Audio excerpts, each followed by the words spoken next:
and hit some hair. Put it up a little more. And let's double check. Oh, we forgot to do the title, which is terrible, but we're not going to worry about it. Because that one got a lot of traction, just as it happens. So we'll see if the sound is going. There's, oh, get the sound up here. And it's not, but that's because I have it turned off. Terrible, but we're not going to worry about it. And I have it turned down. Because that one got a lot of traction. Okay. 5, 4, 3, 2, 1. I'm John Miglash for the Wisconsin DMA and the International Society for Strategic Marketing. Okay, well, let's get over here to my friend Tom Fishburne because I always like to start with him. But I have to get, this is going to be a little tech. Oh, it worked perfectly. What do you know? Okay. And so the one marketer says TV is dead. The next one says retail is dead. The next one says segmentation is dead. The CMO is dead. Long live the CMO. Brand loyalty is dead. Positioning is dead.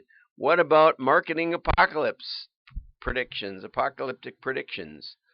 And, they'll be around forever. Absolutely. I agree.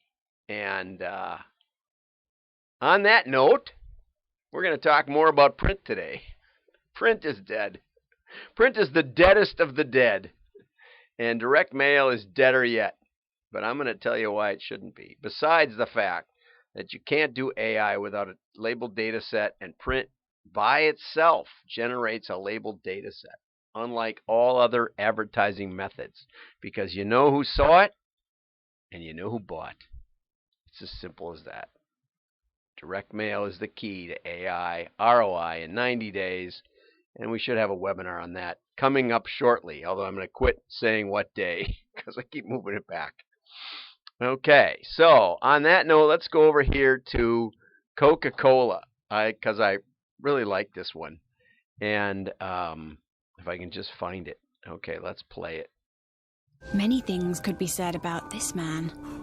We could say he's a stranger trying to sneak across our lands, traveling on his magical vehicle, carrying many packages, after learning information about us, with the intention to sneak into our home while we sleep.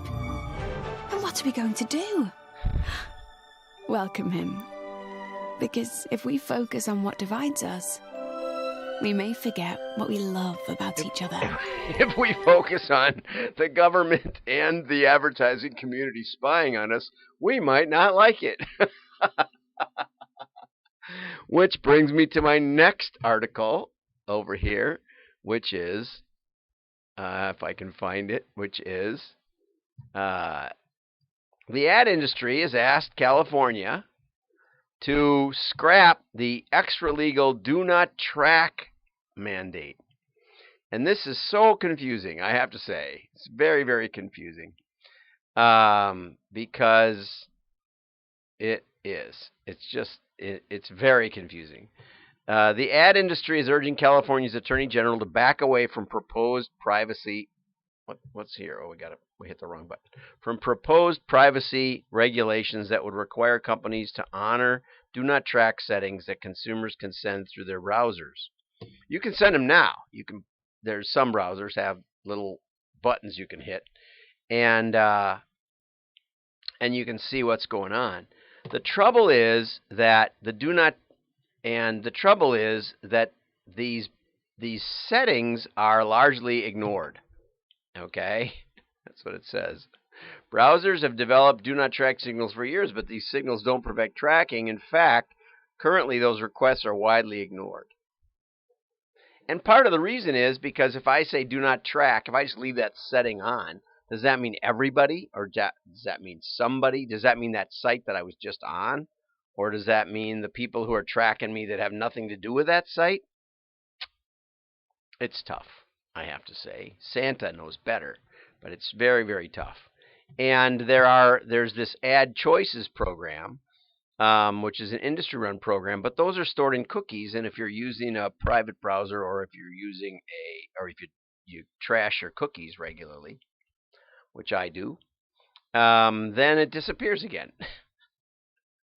There's another problem, and that is that businesses have no way of knowing whether consumers themselves activated do not track signals. So how do I know my wife didn't do it on a site and maybe use her computer, or I did it to her? How do you know it's me? Or somebody, just a third party, screwing around like a competitor who's figured out how to put do not tracks all over the place when people visit your site. I don't know if that's even possible, but I do understand that how do you know it's me requesting data on me? That's a bigger problem. That's bigger than this. It's like if you want to know more about me, so you go to a site, ESPN, I'm on that all the time. You go to ESPN and say, I want to know all the data you've collected about me. How do you prove it's me asking the question and not some nefarious cyber criminal? It's a great question. It's a super great question. And there's a company that's trying to solve it, but it's no easier than anything else, And the fact is that they are building a repository of everything that they know about you in order to make sure it's you just says it's easier to hack and now will be even more spied on. It's not an easy question. Okay, so how do we reach the Gen Zers who are now turning 30? Well, in the year 2030, they'll be 30. Right now, they're 20. So they're starting to have some money. I didn't have any money when I was 30. I had my first real job when I was 20. I worked in a factory. And then I worked for my dad. And I had some real money to spend because got help with college.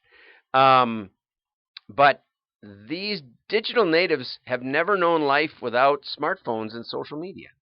Okay, that's a scary thought. How would they ever learn to read a book? Okay, I don't know. But they feel stressed. 81% of Gen Zers say that they are under lots of pressure to do things adults think they should.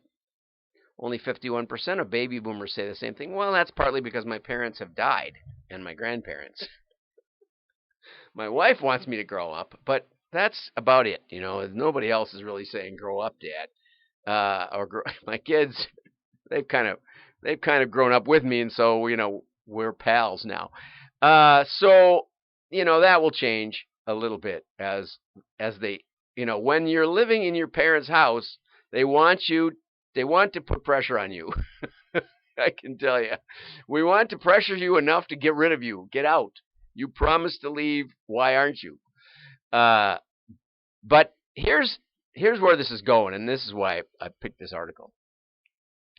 We might assume that digital technology would serve as a trusted ally for this plugged-in generation. After all, smart technology has been around for their whole life, but digital may not hold all their answers.